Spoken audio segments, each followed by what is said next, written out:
आभार,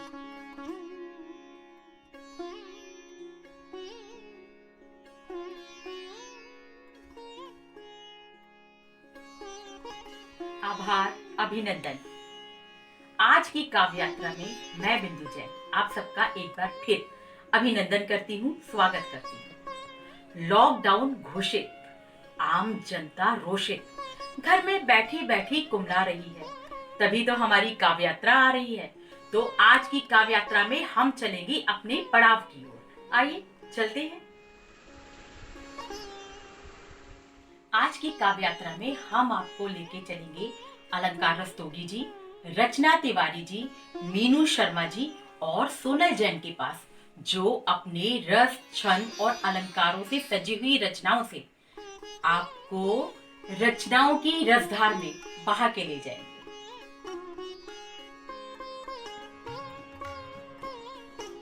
लॉकडाउन घोषित हुआ अचानक, जो जहां था वो वहीं पे ठहर गया। लेकिन किसी के यूं ठहरने से जिंदगी तो नहीं ठहरती। खाना और भी जरूरत की चीजों की जरूरत पड़ती है, और वो बहुत दूर था अपने शहर से, और आय का भी कोई साधन नहीं। क्या हुआ फिर वो बढ़ चला गांव की ओर, और शायद अपने साथ कोरोना भी लेके। रचना तिवारी जी कुछ यूं कहती हैं, कोरोना चला गांव की ओर। आइए देखते हैं। नमस्ते। बिल्कुल एक ताज़े गीत के साथ जो हमारे प्रवासी भाई पलायन कर रहे हैं, हमें लगता है वो हमारे मजदूर भाई गांव-गांव कोरोना लेकर के आ रहे हैं। ये कहाँ से हो गया है, कैसे हो गया है, एक बदहवास भीड़ और कोरोना। एक गीत देखिएगा बिल्कुल ताज़ा। कोरोना चला गाँव की ओर, इसका कोई और न छोर। शहर घूम कर लौट रहा है, शहर घूम कर लौट रहा है। गाँव में आदमखोर, कोरोना चला गाँव की ओर, कोरोना चला गाँव की ओर। इसका कोई और न छोर, इसका कोई और न छोर। मजदूरों के साथ साथ ही हवा चल रही, सड़क जागती। मजदूरों के साथ साथ ही हवा चल रही, सड़क जागती। जैसे सांस उधारी लेकर एक जिंदगी गाँव भागती, जैसे सांस उधारी लेकर एक जिंदगी गाँव भागती। पता नहीं कब थकी कहाँ पर, पता नहीं कब थकी कहाँ पर, हुई सांझ और भोर। कोरोना चला गाँव की ओर, कोरोना चला गाँव की ओर। इसका कोई और न छोर। शहर घूम कर लौट रहा है, गाँव में आदमखोर। कोरोना चला गाँव की ओर। राजनीति भी मनमानी है, वोटों की खींचातानी है। गाँव गाँव हर बस्ती बस्ती कोरोना की अगवानी है। राजनीति भी मनमानी है, वोटों की खींचातानी है। गाँव गाँव हर बस्ती बस्ती कोरोना की अगवानी है।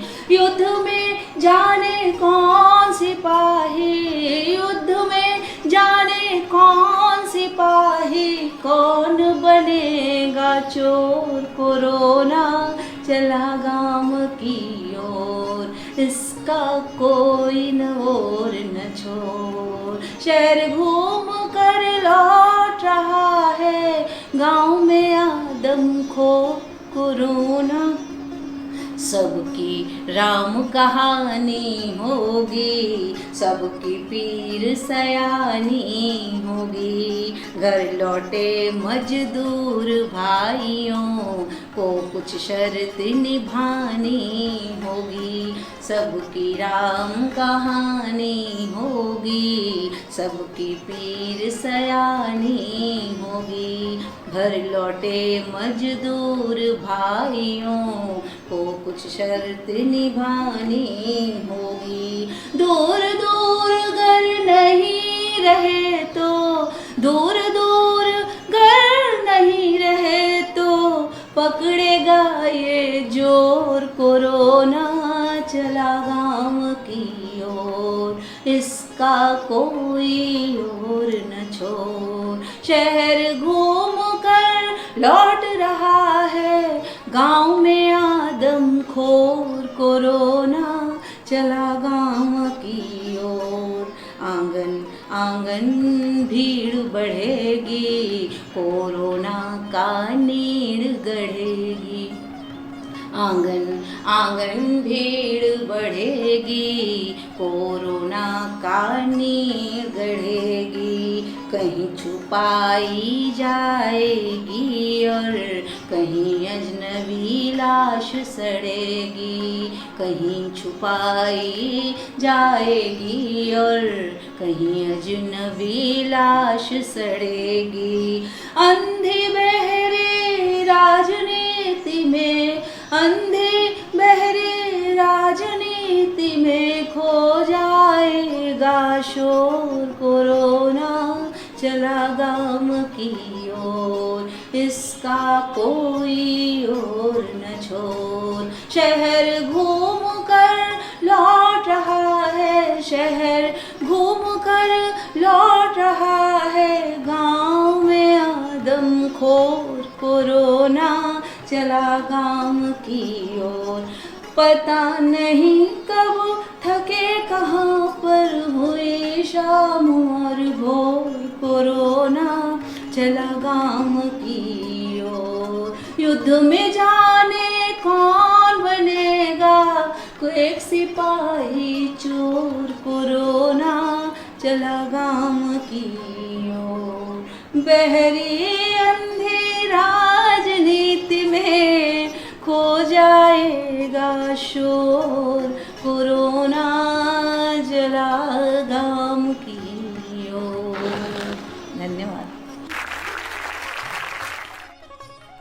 अलंकार रस्तोगी जी व्यंग्यकार है, लेकिन यहाँ पर वो एक कवि के रूप में उपस्थित हैं हमारे साथ। अलंकार रस्तोगी जी कुछ यूं कहते हैं कि वर्क फ्रॉम होम सुनने में बहुत अच्छा लगता है, क्योंकि हमें गर्मा गर्म चाय मिलती है, जब हमें खाना चाहिए तब खाना मिलता है, और हम नहाएं या ना नहाएं हम ऑफिस के काम शुरू कर देते हैं।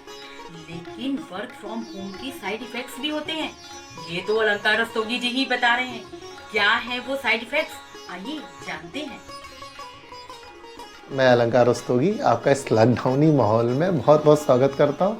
जैसा आप सब जानते हैं कि माहौल लॉकडाउन का है और घर से आना जाना बंद है, सब लोग घर से ही काम कर रहे हैं और वर्क फ्रॉम होम का कल्चर इस समय फुल फॉर्म में है।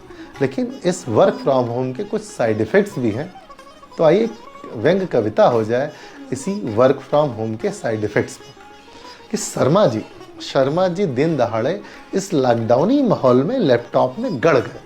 शर्मा जी दिन दहाड़े इस लॉकडाउनी माहौल में लैपटॉप में गड़ गए। सरकारी बंदे को इस कदर घर से काम करता देख मेरे तोते उड़ गए। मैंने उनको ललकारते हुए पूछा ये क्या गजब करते हो, ये क्या गजब करते हो, क्यों सरकारी दामाद होने पर भी काम के लिए इस कदर मरते हो। अब समझा वर्क फ्रॉम होम के सुख सागर में गोता लगाया जा रहा है। अब समझा वर्क फ्रॉम होम के सुख सागर में गोता लगाया जा रहा है और आम के आम और गुठलियों के दाम वाला फंडा अपनाया जा रहा है। अब शर्मा जी जीवन में पहली बार पान मसाला रहित मुंह से बोले। अब शर्मा जी जीवन में पहली बार पान मसाला रहित मुंह से बोले, भाई तुम तो समझदार हो, फिर भी मेरे काम को काहे सही नहीं तोले। ये वर्क फ्रॉम होम मजे वाला काम नहीं, बिना पेट्रोल वाली गाड़ी की सवारी है। ये वर्क फ्रॉम होम मज़े वाला काम नहीं, बिना पेट्रोल वाली गाड़ी की सवारी है। तुम क्या जानो, तुम क्या जानो बिना ऑफिस और पान मसाले के सरकारी काम कितना कष्टकारी है। लेकिन शर्मा जी, घर पर भाभी जी के हाथ के चाय की चुस्कियां भी तो मिलती हैं।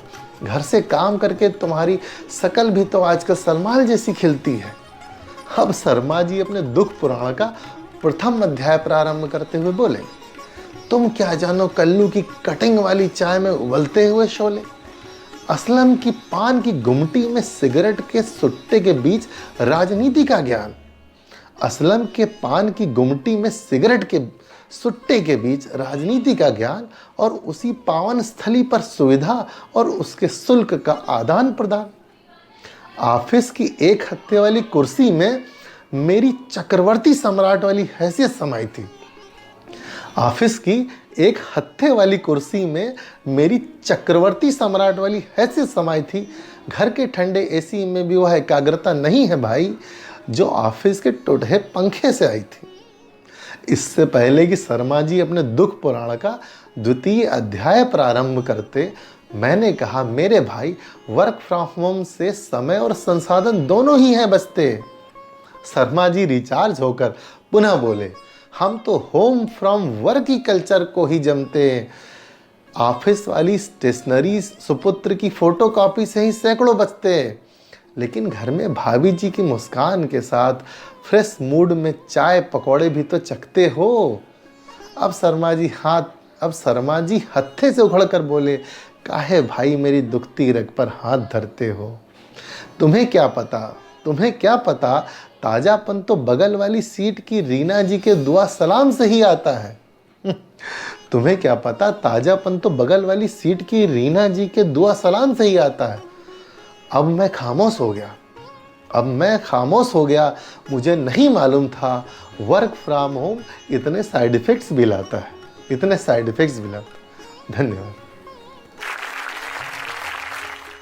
तूने कोशिश की मुझको सताने की यहाँ, तूने कोशिश की अगर मुझको सताने की यहाँ, मैं तेरा शहर छोड़ के चली जाऊंगी। ये धमकी कभी आपको भी मिली होगी। जब हम प्यार करते हैं, जब हम मोहब्बत करते हैं, जब हम इश्क करते हैं, तो हम ये चाहते हैं कि हमारा प्रेमी हमारे पास रहे, हमेशा हमारे पास रहे, एक पल को भी हमारी नजरों से दूर ना जाए।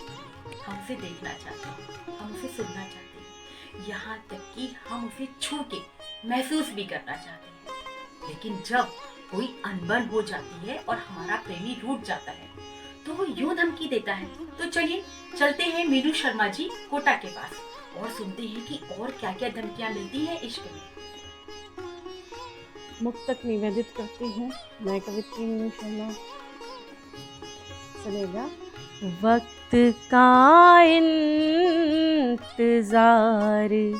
करती हूँ, वक्त का इंतजार करती हूँ, डूब करके श्रृंगार करती हूँ।